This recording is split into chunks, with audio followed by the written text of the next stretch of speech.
Hey guys, it's the Flyness here, and I am back with another video. Welcome to my channel if you're new, and welcome back if you're a returning subscriber.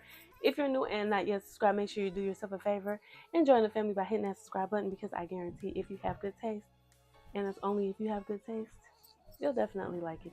Hey guys, welcome back to another video. So I know y'all can tell by the title of this video, we about to debunk some Microloc myths, because y'all, they be thinking some crazy stuff about us out here in this Microloc game, and a lot of the times they can influence people who are thinking about getting locks to not get locks because of a lot of misinformation. Today we're going to cover some misconceptions about Microlocs. If you guys are new to my channel, my name is The Fly Natural, and I have been locked for 5 years, DIY Microloc to be exact. I started my locks April of 2020 with the 2-strand twist method, and I maintain my locks myself using the 4-point rotation. Now, if y'all hear some noise, my kids are upstairs. Hopefully y'all cannot hear that, and this microphone is doing what this microphone is supposed to do. Hopefully y'all can hear that. But yeah, I've started my locks myself, maintained my locks myself, and throughout this whole entire journey, I've heard people say some of the craziest things to me about my locks just because they were misinformed. So we're going to cover some of the myths and clear everything up today. So if you're interested, stay tuned. The first misconception is that Microlocs and sister locks are one and the same. And I'm here to tell you, baby, they are not. Microlocs and sister locks are not the same thing. Sister locks have a specific grid. They are a trademark style, and you have to be a certified sister loctician in order to even install and maintain sister locks. While as Microlocs, they don't necessarily have to have a certain grid to them. They can be installed using multiple different types of techniques, and you don't have to be certified in order to do them. Because I'm not certified, and I started and maintained these beautiful locks for 5.5 years by my damn self. Okay. The next misconception about Microlocs is that only certain types of hair can get microlocked. And baby, that's just simply not true. Now, different factors play into how your microlocks will turn out, such as your density, your curl pattern, whether it's tighter or looser. But that doesn't mean that your hair cannot get microlocks.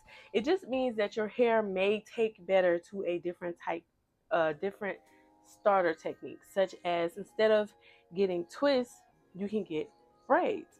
Instead of getting braids, you can get comb coils. Instead of getting comb coils, you can get Insta-locks. So it really just all depends on your preference. The third misconception is that Microlocs thin your hair. And baby, that is not true. Microlocs do not thin your hair. Tension, bad to low maintenance, neglect, and bad technique is what ruins and thins your locks. Now me, I've been locked for 5 years, and I didn't experience thinning until I dyed my hair. I box dyed my hair twice, and that's when I experienced some thinning on certain locks. And in those areas, I just cut them, let that stuff go, and moved on.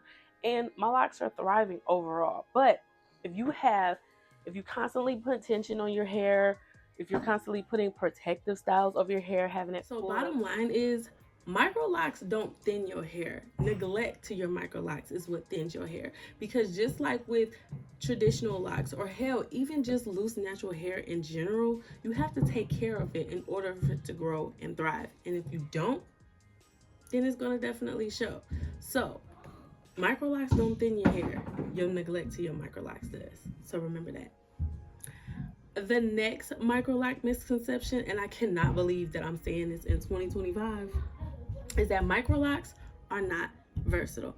And baby, that is just simply not true. You can do braid outs, twist outs, updos, you can put braids on it, whatever. Microlocs, to me, I feel like are the most versatile because of their smaller size. So there's no limit really to what you can do with them. If you get on Google or Pinterest right now, there are a plethora of lock baddies that are showing you the versatility of microlocs. So if you're afraid to microlock your hair because you feel like you can't do any styles with them, I'm here to let you know, baby, that's simply not true. There is endless possibility to the ways that you can style your microlocs. My next Microloc misconception is that Microlocs are just for women. Now, baby, Microlocs are for anybody who wants to experience the journey of having Microlocs. You can be a girl, a guy, a them, a they, whatever. You can get Microlocs if that's what you want to do, because Microlocs are for everybody. There's no rules to it. So if you want to Microloc your hair, Microloc your hair. And the last Microloc misconception is that you can't take down Microlocs. Now, time consuming, definitely. Hard, maybe. Impossible, no. There are plenty of YouTubers that have documented their journey of combing out their Microlocs. If you want to comb out your Microlocs, you can comb out your Microlocs.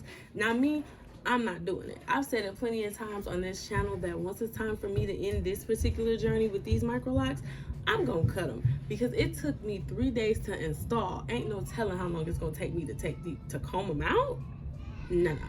I'm definitely gonna cut mine. They're gonna have to get cut. But if you decide that at any point in your journey that you don't want your Microlocs anymore, taking them down is an option for you. Not for me, but it's definitely an option for you, because Microlocs aren't permanent. So if you decide at any point that you want to end your journey, you can do that. All right, guys, so that is all the misconceptions that I have for Microlocs in this video. Let me know what misconceptions that you've heard about Microlocs that kind of made you shy away from the journey. Or if you already have Microlocs, let me know what misconceptions that people say about you and your Microlocs. Let me know down below, because I'm definitely interested in checking out some of those stories. And if you made it this far in the video, you obviously have great taste, so you should just go ahead, subscribe to the channel, and stick around a while. Like the video on your way out, and I'll catch y'all in my next one. Peace.